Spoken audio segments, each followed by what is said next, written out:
recently I've been thinking a lot about purpose and what was I put here to do.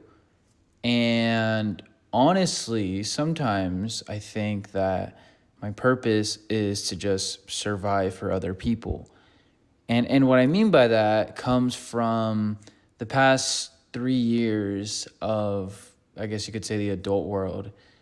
And so, all credit due to people who figure it out, or at least are putting on a really good show of, I figured life out.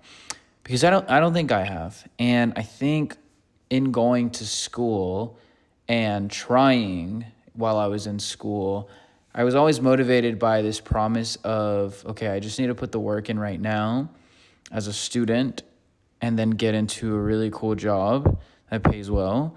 And, my career will kind of take off from there. But I always told myself, oh, but, that's just like the springboard because, you don't want to be stuck in the rat race. You want to be able to do more. Yeah. And, I started at this company, super prestigious, great pay, really shut all the naysayers down. And, I think a year in, I realized that my mental health was probably the worst it had ever been. It's weird because I had everything that I'd ever wanted, but I knew that I wanted more, and I felt like I was letting myself down because I had been lied to by recruiters and other people in that, working at this company, I'd be able to work on really cool projects, impactful ones, and I'd be able to do any kind of work that I wanted, which was not really the case. I mean, it was very much work that is important to a lot of people, but I wasn't super passionate about it. And instead of deciding to just kind of tough it out, I was under this impression of, well, our parents are always telling us that we should care about our mental health and we should care about what our body tells us and act on it. And so, I wasn't doing too hot at this point. I was trying really hard, but I decided to take this leave of absence. And next thing you know, I'm in therapy, doing all these different things, asking the question of, okay, I'm going to figure everything out and I'm going to get to the next stage of my life. And, that doesn't end up going too great. I end up getting fired and I'm unemployed for about 6 months, maybe more. I get to this new job not because I liked what they were doing, but because I just happened to make it all the way to the interview process. And I worked there for about a year, and then I got fired again. And, I think in understanding why I got fired, there's some kind of understanding of, yeah, you did it on purpose and you basically chose this entire life. And I guess I did to a degree because, I'm very much if I don't really find what I'm doing impactful or something that I enjoy doing, I'm not going to want to do it.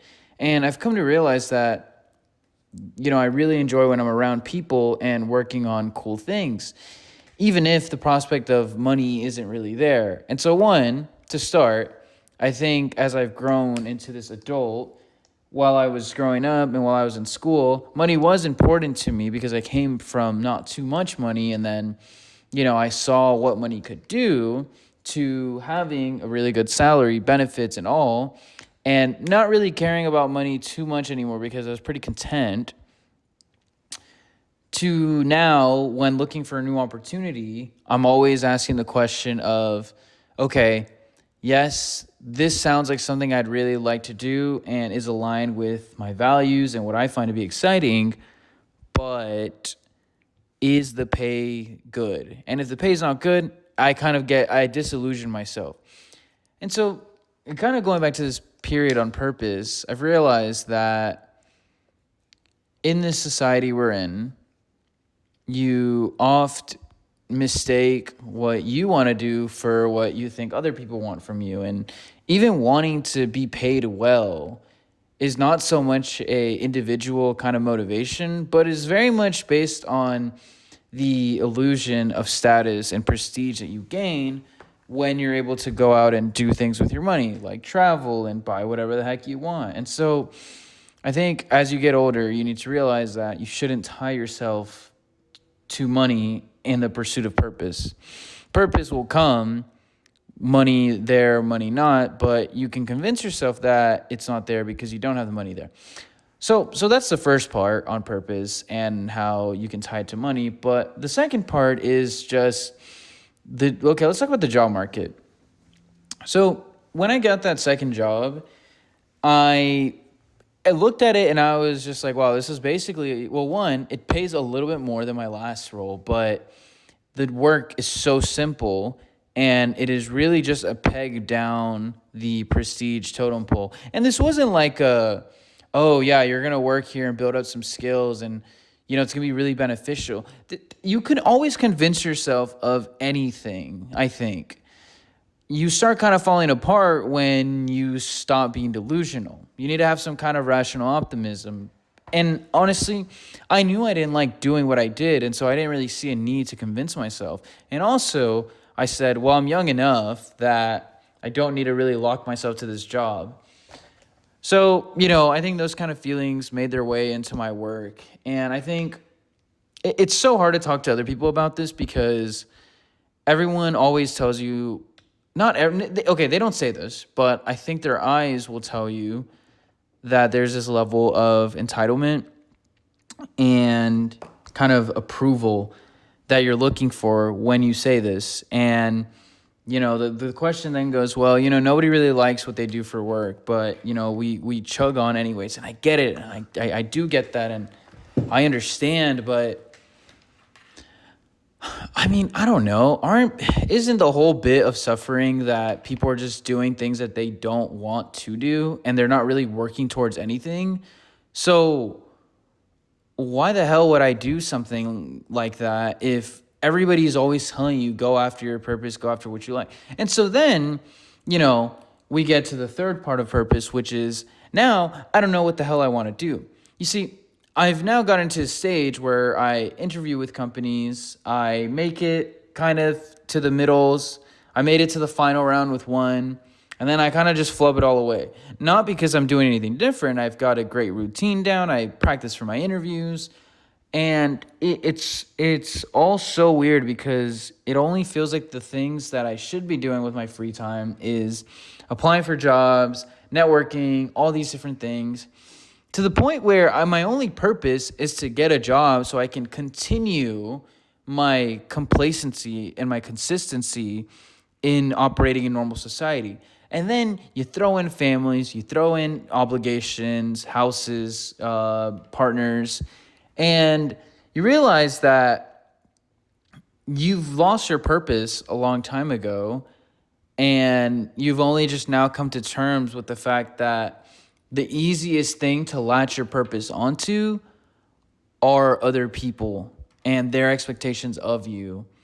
I have this friend who is, as we call him in the Berkman test, a red. And this guy, look, he is always just pushing to the next stage, man. He's always so motivated by money. He sends me these success guru posts on Instagram. You've seen the kind, like, the lion doesn't bark, he bites, SHIT like that. So as far as like how I approach things I talk about, we're completely different, but I've actually never worked better with anybody else than this person. And kind of based on that, he's told me, we're going to be rich, we're going to be millionaires, we're going to have it all. And I know you're one of those people I say that to. And he goes, I don't say that lightly. And, every time he says it to me, he says it basically every time we hang out. And granted, there's alcohol flowing through our veins, so I guess that kind of compels him to say it more. But it's weird because, I don't know. It's kind of like I think about that. And I say I don't care about money, and I say money isn't what leads you to purpose. But when he says things like that, I go, like maybe I should just believe in myself a little more. All that to say is basically my purpose revolves around people, and I play video games because they make time go faster. And yes, thanks for listening, everybody. Goodbye.